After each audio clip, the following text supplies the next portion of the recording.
guys, what's up and welcome to my channel. For today's video I'm going to be showing you how to get the perfect flawless base every single time no matter what with your makeup. So if you're curious as to see what products I used on my face, then be sure to go ahead and just keep on watching.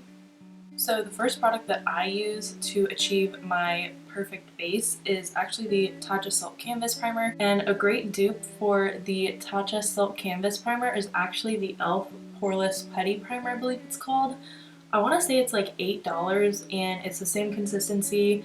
It achieves the same thing, making sure that all your pores are filled and your skin literally feels like silk afterwards. It's so soft. And another thing that I love about this primer is that it doesn't really make me dry. If anything, I feel like it hydrates my skin more, even though it feels more like a silicone-based primer.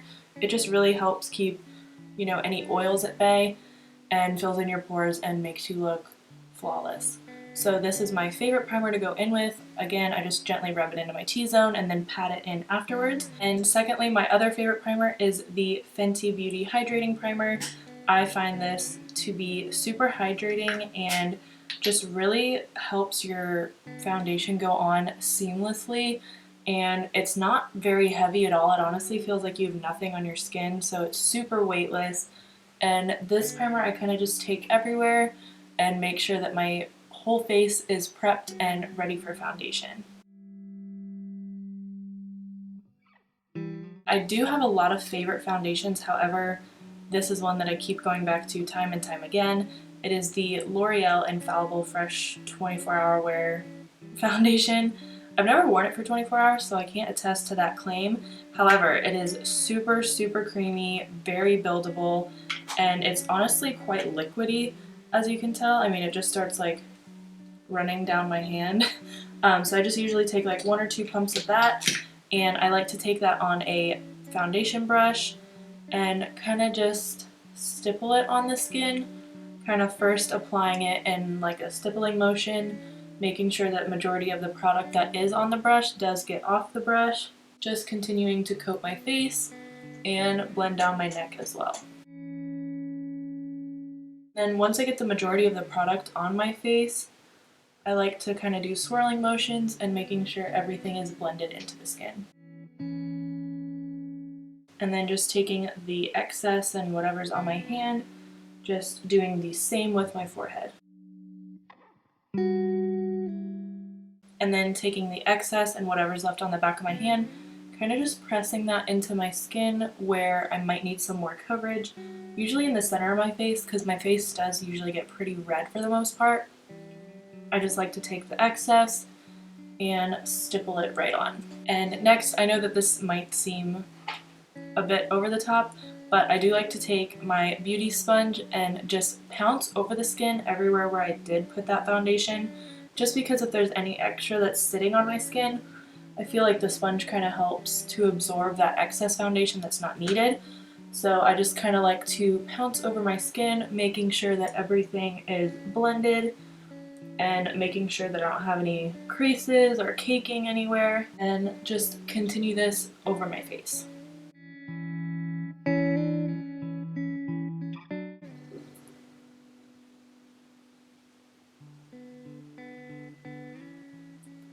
For me personally, I feel like once I started doing the application first with a brush and then with a beauty blender, my foundation looked so much better and it lasted a lot longer. Especially with this foundation, I mean, it lasts for hours, it doesn't really crease, it doesn't cake up. It's one of my favorites. Next is concealer. So with concealer, you do need to consider, if you do have more like dry skin or oily skin, what concealer is going to be best for you. I know that a lot of people don't like to set their under eyes. Personally, I do, just because I do wear lower lash line mascara, and sometimes if my concealer is a little like dewy still, it can transfer and then you look like a raccoon, and nobody wants that. But there are 2 that I really recommend that you do not have to set. And one of them is the Tarte Shape Tape Concealer. Y'all know I love this. And next is the Dose of Colors Meet Your Hue Concealer. The Dose of Colors Meet Your Hue Concealer has just as much coverage, if not more, than the Tarte Shape Tape. And this one I feel like dries down a lot faster and it's more mattifying. So if you do have more dry under eyes, I don't necessarily know if I would recommend this one for you. However, I sometimes get dry under eyes, especially in the wintertime, and I've never had a problem with this concealer, so I'm just going to go ahead and do this one today. And it even has like the same doe foot applicator as the Shape Tape, and again with this you just need a little bit, so just do a dot right there, a little there, just to kind of help brighten up my under eye. And then I also like to highlight with this concealer as well, so just a little bit on the forehead, nose, Cupid's bow, and chin. I personally like to blend out my concealer with a sponge, so that's what I'm going to use.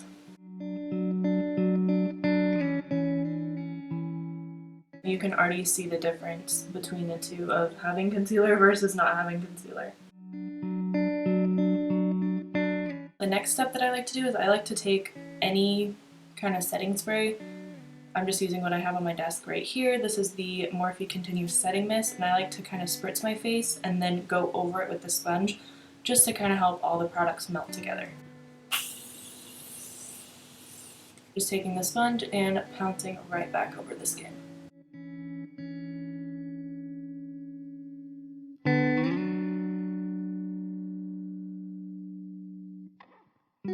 It is time to set the face. However, this step is totally optional. You can choose to just set parts of your face that tend to get more oily, but for me personally, I like to set my whole face just to ensure longevity of my foundation and concealer. So for that, I like to either use a loose setting powder or a pressed setting powder. For loose setting powders, I really love the Too Faced Peach Perfect setting powder, as well as the Laura Mercier translucent setting powder. Those, in my opinion, give me the most bang for my buck. A little bit goes a long way, and the longevity of the two are they're just flawless. But for today, I'm going to go in with a pressed powder because it's just what I have on my desk right here. And this is the Charlotte Tilbury Airbrush Flawless Finish Setting Powder. I know it's a mouthful, but trust me, this powder is amazing. If you want to get that porcelain, flawless looking skin, this is the powder that you want to go in with. It is absolutely phenomenal, and I just kind of coat a big fluffy brush and pat that all over my face, focusing first on the perimeter and then working my way inwards. Making sure to get in all the creases and crevices of the face. For the under eyes, I like to go in with my damp sponge, kind of just swirl it around in the powder, coat up my brush, and stamp it underneath my eye. I feel that setting your under eyes with a powder completely changes the game. It makes you look flawless, and the longevity of your under eyes not creasing or anything like that is tenfold. And then just taking whatever's left on my sponge and covering the rest of my face. So now that we have the base complexion complete with foundation, concealer, and powder, next I'm going to go ahead and get started with bronzer. And for bronzers, I really like to go in with like a satin or matte shade bronzer instead of like a shimmery bronzer, just not my vibe. But this one is the Milani Baked Bronzer in the shade Dolce. And I really like going in with a smaller tapered brush. That way you can get a more precise application. So I'm just going to be going ahead and swirling my brush in the bronzer, tapping off the excess, and starting kind of at the hollow of my cheek. Basically, if you draw a line from the top of your ear down, that's where you want to start bronzing. And I just keep it pretty focused just right there, not going too far down onto my face, but just kind of keeping it in that line and blending upwards. Using bronzer, you always want to blend upwards rather than downwards, just because it kind of helps to like lift the face and make you look more snatched. And again, just dipping right back in and building up that shade to the intensity that I like.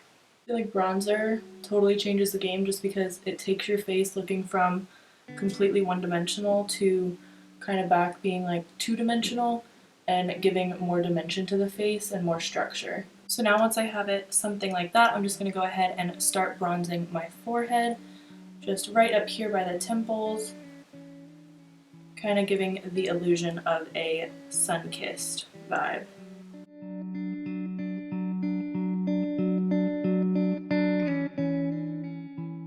And one kind of rule of thumb that you can use for like bronzer or contour is basically drawing a 3 on your face, so you can also bronze underneath to kind of give more dimension to your jawline. Now that I went ahead and completed bronzing the face, I'm actually going to be going in with blush, and this is an oldie but goodie, a cult favorite, the Milani Luminoso blush. I just take that on my favorite Eco Tools, I believe, blush brush. It is the absolute softest brush, and it gives you such a nice, like, sheer application. And what you're going to want to do is just keep that focused towards the back third and blend just like that. Because in my mind, I feel like it kind of helps like lift the face rather than drag it down if you bring it onto the apples. But honestly, I love a good blush moment, so I kind of go back and forth between keeping it back and bringing it forward. Sometimes I kind of just like to pounce over my face just like that, bringing it onto the apples of my cheeks, but not until I have very minimal product, and then I'll kind of bring it down and just pat it over the nose and swoop it upwards. And now that I have something just like this on my face, I love this blush because it kind of gives you like the most sheerest like sheen, like a barely there like kiss of glow, and I love it. So to keep up with that little, you know, theme of a kiss of glow, I'm going to be taking the Clinique Lunar Pop Highlight. I believe that this was limited edition, so I don't know if you can get it anymore, but if you can, I definitely recommend it. It is so pretty, and it just gives you, again, that most beautiful, like, barely there, lit from within kind of glow. And, I mean, don't get me wrong, I love a blinding highlight, but when the eyes are this bold, I like going in with something just a little bit more, you know, toned down. And I mean, you can tell right off the bat that it kind of gives like this beautiful champagne-y gold like sheen to the skin without it being over the top. And I mean, you can build it to be there, don't get me wrong, you definitely can. You just keep applying it, you can build it up to be blinding, especially if you spray it with, you know, like a setting spray first. But for today's purposes, I'm just gonna kind of go in with like a more light hand. And this is the finished base. I really, really like it. It looks very porcelain and kind of like airbrushed in my opinion. And it just has a beautiful light flush of blush, touch of bronzer, and that is it. I'm going to go ahead and finish the rest of my face off camera, and I'll be back to show you all the finished look. Alright you guys, so I just went ahead and finished off the rest of my makeup. I basically just popped on a lash, finished off my lower lash line, and threw on a lip, and this is the finished look. I hope that you guys do like these types of videos, kind of like the back to basics, more in-depth tutorials. Be sure to go ahead and give it a thumbs up down below. That way I know what kind of content you guys do like to see from me, and if there's anything specific that you would like to see from me next, please be sure to drop that down in the comments below. Before you leave, don't forget to subscribe, join the family, it's super fun, and while you're at it, might as well hit that notification bell, that way you're notified every single time I upload a video. I love you guys so, so much, and I'll see y'all in the next one. Bye guys!